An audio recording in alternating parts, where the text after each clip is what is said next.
எல்லோரும் தேர்தல் கணக்கு போடுகிற போது நாம் தேசத்தின் பாதுகாப்பை பற்றி கவலைப்பட்டுக் கொண்டிருக்கிறோம், பேரணி நடத்தி கொண்டிருக்கிறோம். எத்தனை இடங்களில் நீங்கள் போட்டியிடப் போகிறீர்கள் என்று திரும்ப திரும்ப கேள்வி கேட்கிறார்கள். பாவம், அவர்களுக்கு இன்னும் சிறுத்தைகளை மதிப்பிட தெரியவில்லை, திருமாவளவனை மதிப்பீடு செய்ய முடியவில்லை என்பதுதான் என்னுடைய பார்வை. அவர்கள் சராசரி இயக்கவாதிகளைப் போல நம்மை பார்க்கிறார்கள், அதனால்தான் இந்த கேள்விகளை கேட்கிறார்கள் என்று நான் எண்ணிக்கொள்கிறேன்.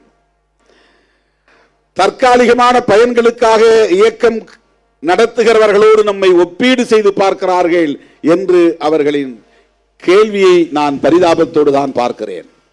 தோழர்களே, நாம் அவற்றையெல்லாம் கடந்தவர்கள், அது இப்போது அவர்களுக்கு புரியாது.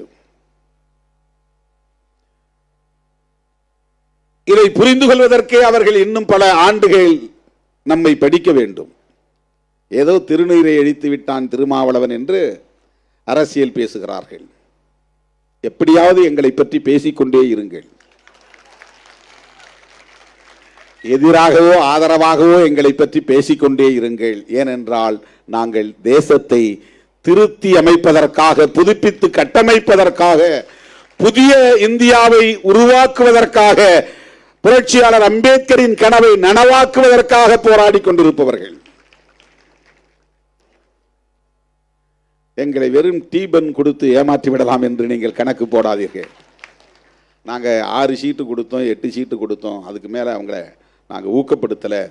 நாங்கள் 10 சீட்டுக்கு மேலே எப்போதுமே இவர்களுக்கு தரமாட்டோம். அது உங்கள் மதிப்பீடு.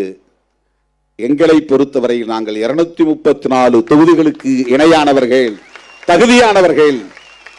அந்த வலிமை எங்களுக்கு உண்டு. இதை நான் ஆணவத்தில் சொல்லவில்லை, வெறும் தேர்தல் கணக்கில் சொல்லவில்லை, சமூக மாற்றத்தின் பார்வை அடிப்படையில் சொல்லுகிறேன்.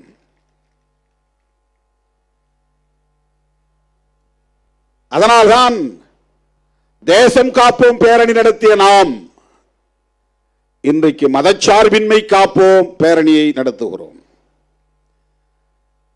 தோழர்களே, மதச்சார்பின்மை என்பதுதான் இந்திய அரசியலின் கருப்பொருளாக இருக்கிறது, மைய பொருளாக இருக்கிறது, முதன்மை முரண்பாடாக மாறி இருக்கிறது. Primary contradiction in the politics in our country. நம்முடைய தேசத்தில் இன்றைக்கு பிரதானமான முதன்மையான முரண்பாடாக இருப்பது செக்யூலரிசம் என்பதுதான். ஒரு அணி ப்ரோ செக்யூலரிசம், இன்னொரு அணி ஆன்டி செக்யூலரிசம்.